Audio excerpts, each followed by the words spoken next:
Greetings everyone, my name is KS Deepak and I welcome you all in the She Lies episode of the Hindus News Analysis. So चलिए देखते हैं कौन से articles है that we are going to see today. The first article is on India-Bangladesh relations. अब India Bangladesh के जो relations है वो काफ़ी दिनों से कंसिस्टेंटली न्यूज़पेपर में रहे हैं. So will be trying to compile all those things और एक जो मल्टी फेसेड जो डेवलपमेंट्स है वो कहीं ना कहीं हम लोग यहाँ पे प्रोवाइड करने की कोशिश करेंगे. The second article is on vaccines. So यहाँ पर देखेंगे बेसिक से स्टार्ट करेंगे कि वैक्सीन्स होते कैसे हैं, कैसे वो इम्यूनिटी रिस्पॉन्स लाते हैं, कैसे वो स्टिमुलेट करते हैं, क्या क्या एस्पेक्ट्स है, कौन से टर्मिनोलॉजीज हैं, एज वेल एज कौन से टाइप्स के वैक्सीन्स होते हैं. So all those things would be in second article. The third article is related to African cheetah. So यहाँ पर देखेंगे अफ्रीकन चीता क्या है, वो एशियाटिक चीता से कैसे डिफ्रेंशिएट करते हैं हम लोग, एज वेल एज जो IUCN स्टेटस है वो कैसे अलग है, कौन सा ऑर्गेनाइजेशन है जो कि अफ्रीकन चीता को कहीं ना कहीं जो ट्रांसमिशन है वो कहीं ना कहीं रीलोकेशन प्रोग्राम है उसको ओवरसी कर रहा है. All those things will be seeing in our third article. The fourth article is related to quadrilateral dialogue या क्वाड फोरम. सो यहाँ पर कहीं ना कहीं देखेंगे ये जो क्वाड है, क्वाड के कैसे एस्पेक्ट्स हैं, क्या क्या मैंडेट है, क्या है इसके ग्रुपिंग्स के मैंडेट, फंक्शंस क्या है, इसके सिग्निफिकेंस क्या है, परसेप्शन क्या है, काफ़ी मेंबर्स के अलग अलग परसेप्शंस है. सो इंडिया के लिए कैसे सिग्निफिकेंस रखता है, इंडिया का परसेप्शन क्या है, all those things will be seeing in our fourth article. Then in the fifth article it is related to the National Clean Air Program as well as the National Air Quality Index. So यहाँ पर बात करेंगे national air quality index का क्या है mandate, क्या है इसके स्पेसिफिकेशंस है, कौन से क्राइटेरियाज हैं, किस कैटेगरीज में हम लोग डिवाइड करते हैं, as well as then we will be moving to our NCAP जहाँ पर देखेंगे जो प्रोग्राम है, प्रोग्राम क्या है, उसका मैंडेट क्या है, कैसे डेवलप करते हैं, क्या क्या इश्यूज हैं, इनहेरेंट फ्लॉज है when it comes to this program. All those things would be in our fifth article. The sixth article is related to another organization known as the NCDC, National Center for Disease Control. So यहाँ पर देखेंगे जो NCDC है उसका mandate क्या है, कैसे evolve हुआ ओवर द ईयर्स, क्या क्या इश्यूज है when it comes to the working of NCDC. All those things would be in our sixth article. And the seventh article is related to the United Nations Human Rights Council, UNHRC. तो यहाँ पर देखेंगे ये जो UNHRC है उसका mandate क्या है, कैसे उसे फॉर्म किया गया था, क्या उसका सिग्निफिकेंस है, क्या क्या फ्लॉज हैं, क्या क्या वे फॉरवर्ड्स है. So all those things would be in our seventh article. And as usual the last one is related to the quiz of the day.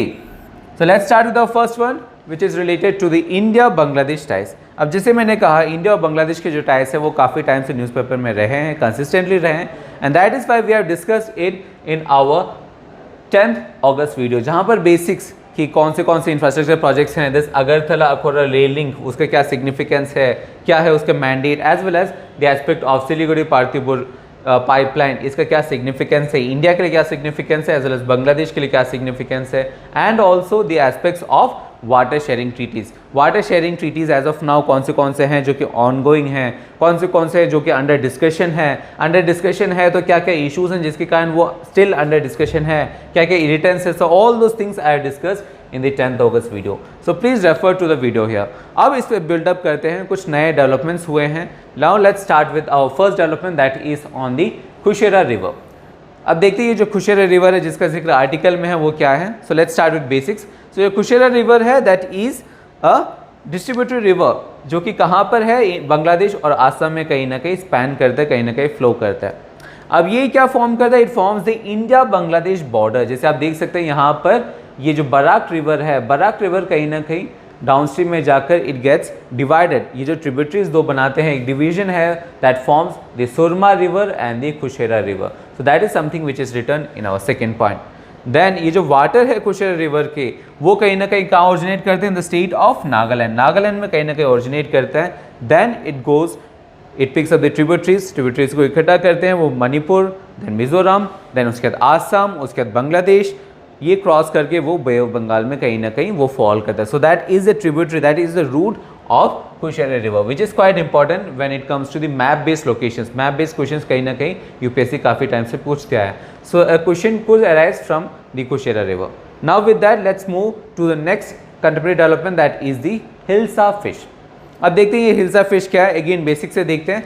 Hilsa fish scientifically अगर साइंटिफिक पार्लेंस में बात करें, scientific नाम की बात करें तो हिल्सा फिश का जो साइंटिफिक नाम है that is the Tenualosa ilisha. So that is the technical name, that is the scientific name of this river, this fish, Hilsa fish.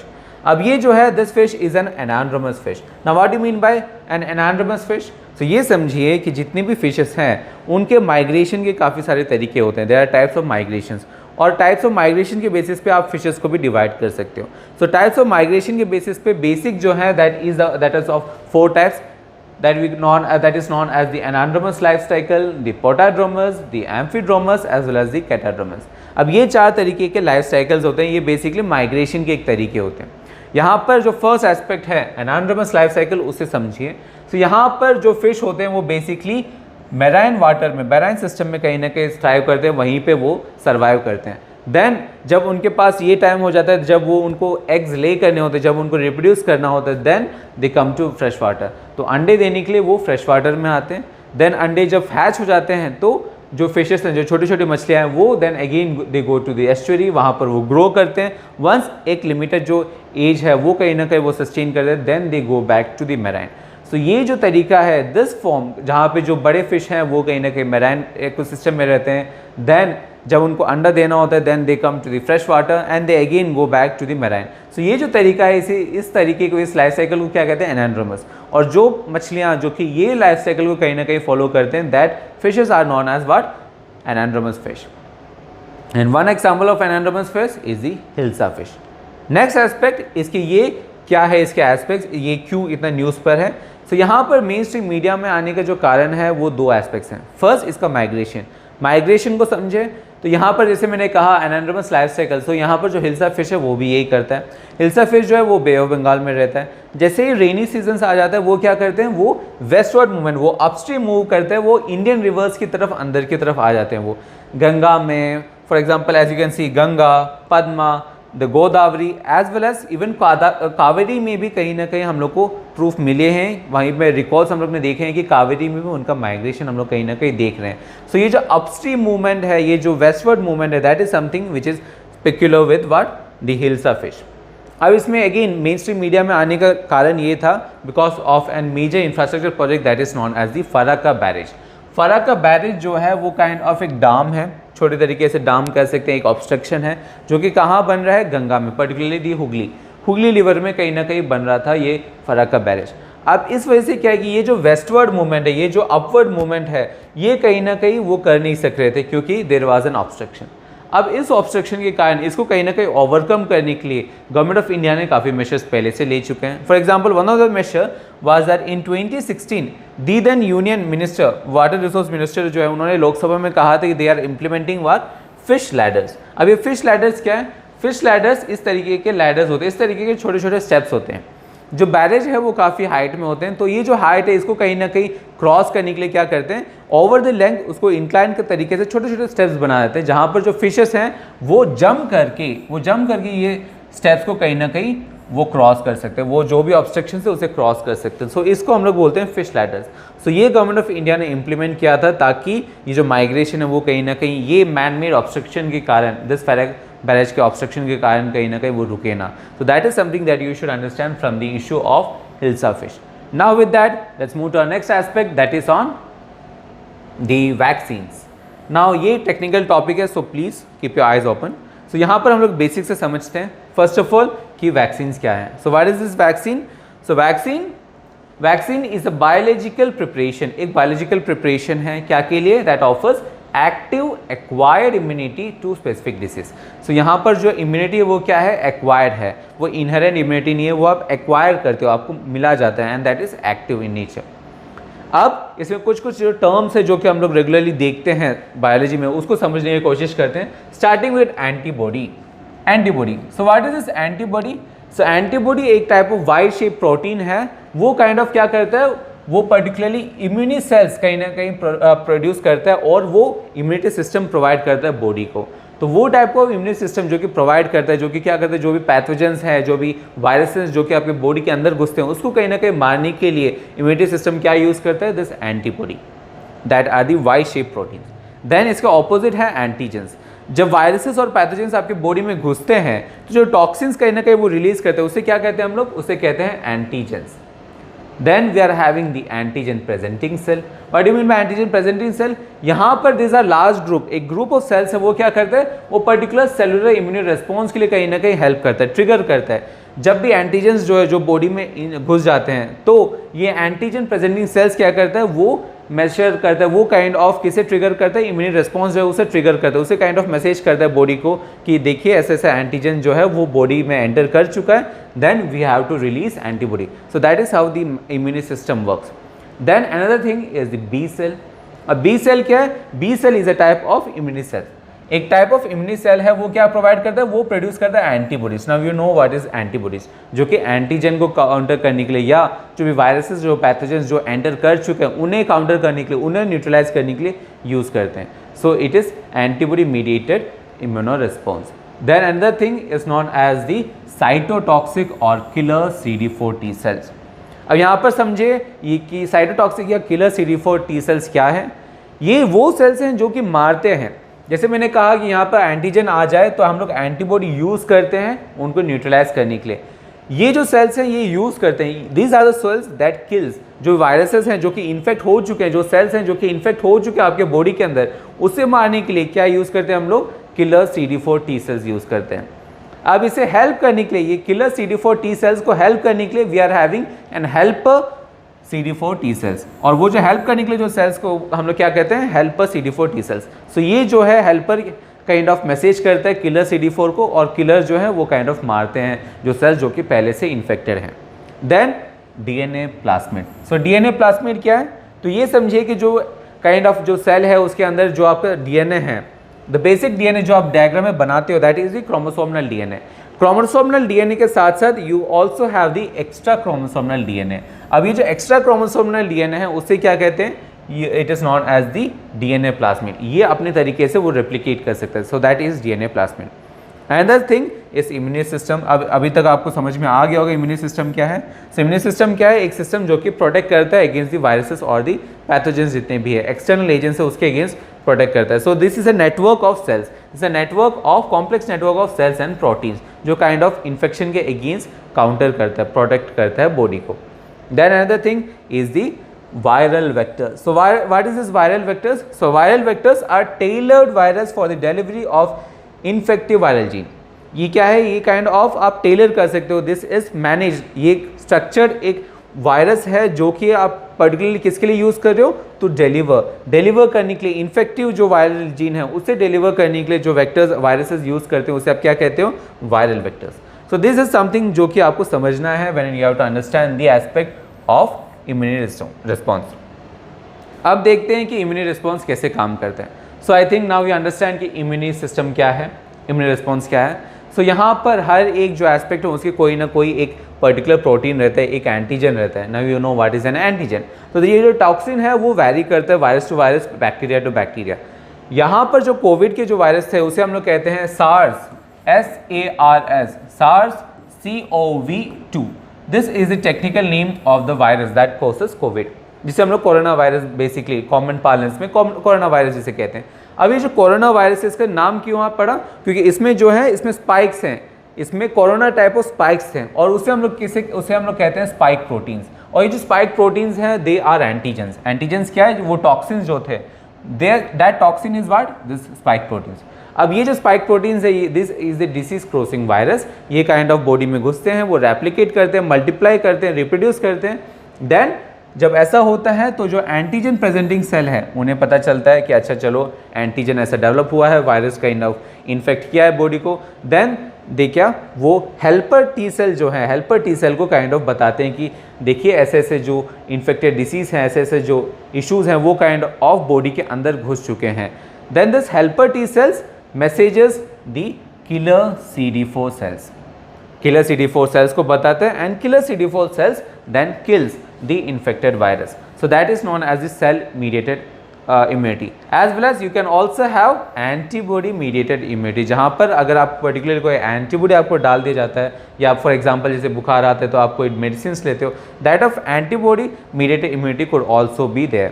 So this is a basic response जहाँ पर जो virus है वो body में आता है, replicate करता है, दैट एंटीजन प्रेजेंटिंग सेल्स जो उसे आइडेंटिफाई करता है, वो हेल्पर CD4 टी सेल्स जो है उसे वो बताता है। हेल्पर CD4 टी सेल्स जो है वो किसे रिले करता है वो information to the killer CD4 T cells, that is known as cell mediated immunity, as well as you can also have antibody mediated immunity, जहाँ पर आप मेडिसिन लेते हो, जहाँ पर एक्सटर्नल एंटीबॉडी काइंड ऑफ लेते हो, जहाँ पर कौन पर्टिकुलरली काम करता है, द बी सेल्स, जबकि सेल मीडिएटेड में कौन करता है, दी CD4 T cells. So that is the difference between the cell mediated as well as the antibody mediated immunity.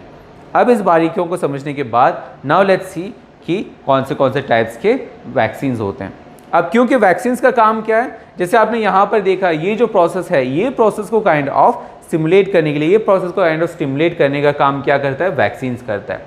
अब वैक्सीन्स ये जो प्रोसेस है इसको करने के लिए आपको ज़रूरत नहीं है कि एक एक्टिव वायरस को ही आप डायरेक्टली सेल में डालो। काफ़ी सारे तरीके हैं और उसके बेसिस पर जो वैक्सीन्स है उसके भी काफ़ी डिफरेंट टाइप्स के वैक्सीन्स है। There is this replicating bacteria vector based vaccines, there is this DNA based, RNA based, inactivated, live attenuated, there are several types of vaccines.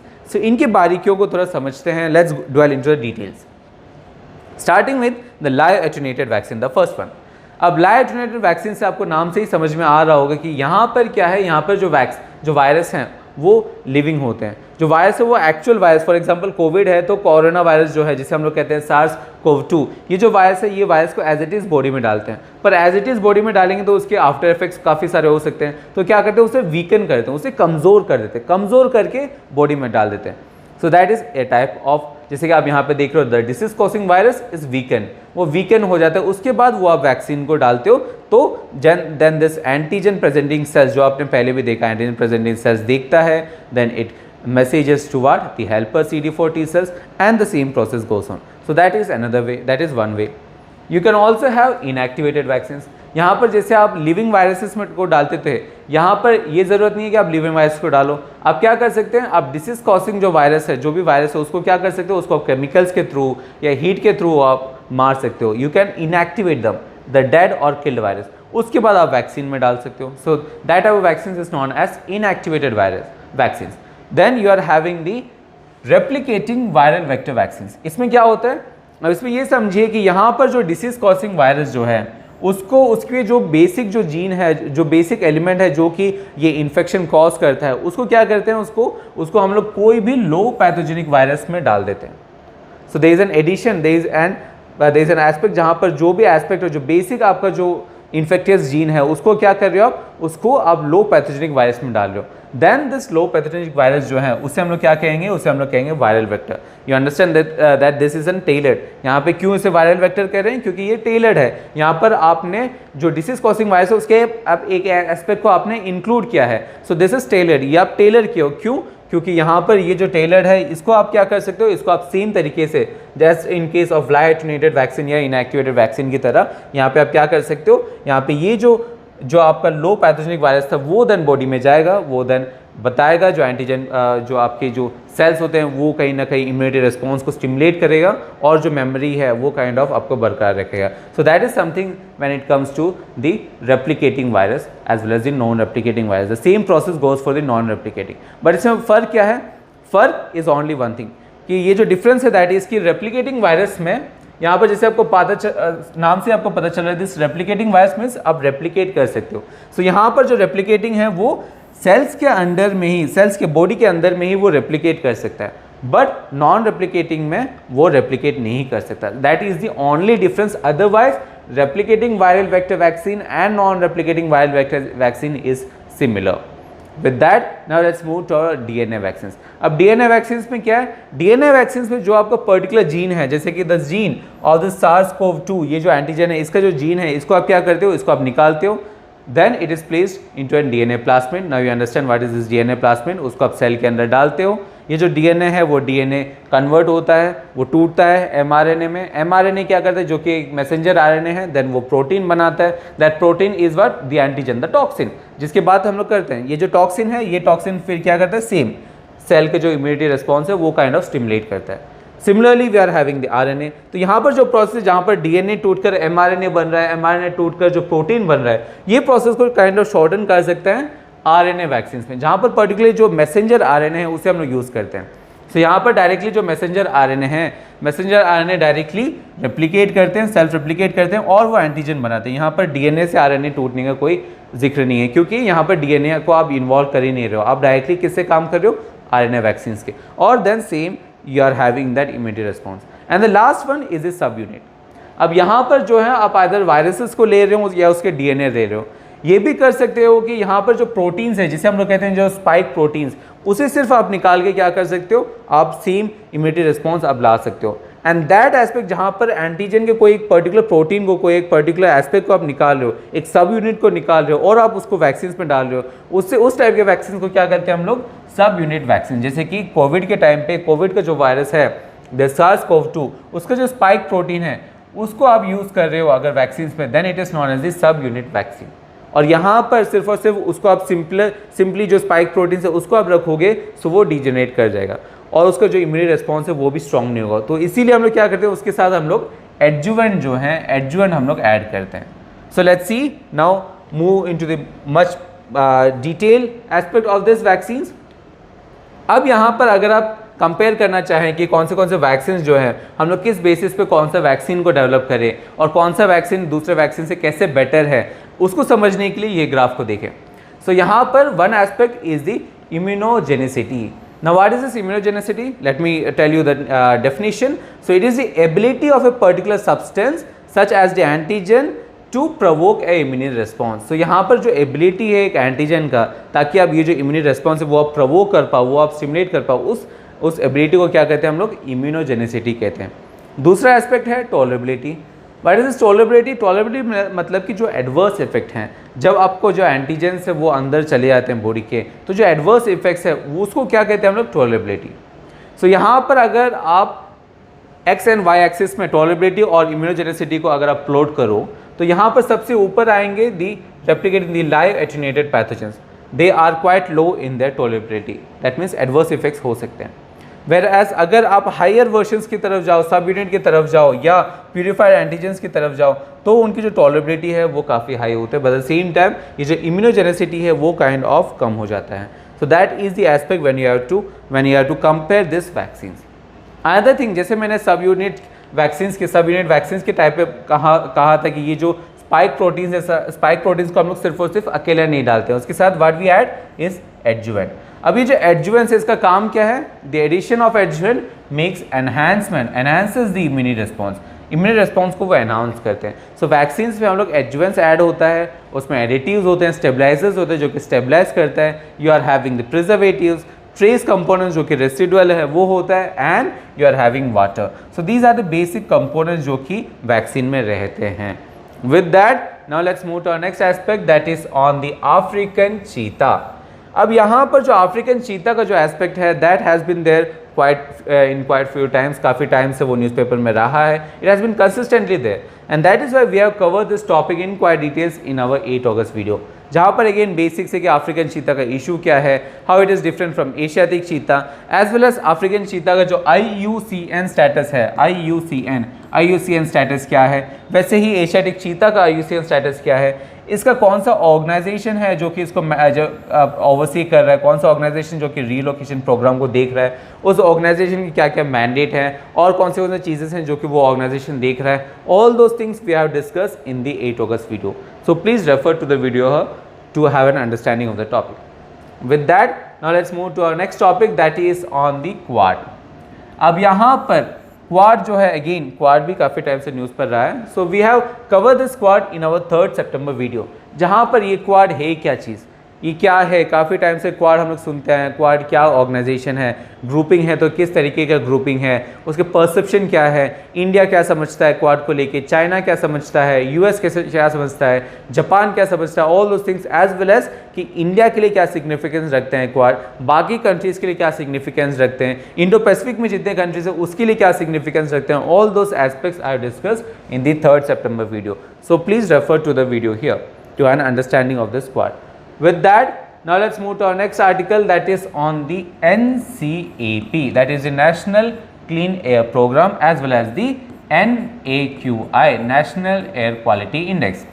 अब यहाँ पर बेसिक्स जो हैं, the air pollution क्या है, किस किस तरीके के एस्पेक्ट्स होते हैं, the gas chamber as well as childrens के लिए कैसे वो वनरेबल होते हैं, चिल्ड्रंस के हेल्थ को कैसे वो अफेक्ट करता है, ऑल दोज थिंग्स। दिल्ली का जो पोल्यूशन है जो कि पर्टिकुलरली मेन स्ट्रीम मीडिया में काफ़ी टाइम पर रहता है, तो दिल्ली का एयर पोल्यूशन क्यों है, किस वजह से दिल्ली जो है इतना पोल्यूटेड रहता है, this all things I discuss in the 18th August video itself. So please refer to the video है एंड एज वेल एज जैसे मैंने कहा the national air quality index that also I have discuss in the 18th August video, जहाँ पर जो basics हैं कौन से एस्पेक्ट्स हैं जो कि हम लोग कंसिडर करते हैं जबकि हम लोग एयर क्वालिटी इंडेक्स को मेजर करते हैं, और इस मेजरमेंट के बेसिस पे हम लोग कौन से कैटेगरीज में डिवाइड करते हैं, that also I discuss in the 18th August video. अब इसको थोड़ा सा डेवलप करते हैं, इसको डेवलप करते हुए क्योंकि मैंने उस टाइम मेजर्स भी दिए थे, स्टेप्स ऑफ द गवर्नमेंट भी मैंने एक्सप्लेन किए थे। One of the step is known as the NCAP। अब NCAP क्या है जिसका जिक्र इस आर्टिकल में है? NCAP is an abbreviation of what? Of national clean air programme. ये क्या है? So it was launched by the union ministry of environment, forest and climate change back in 2019 में ये लॉन्च किया गया था।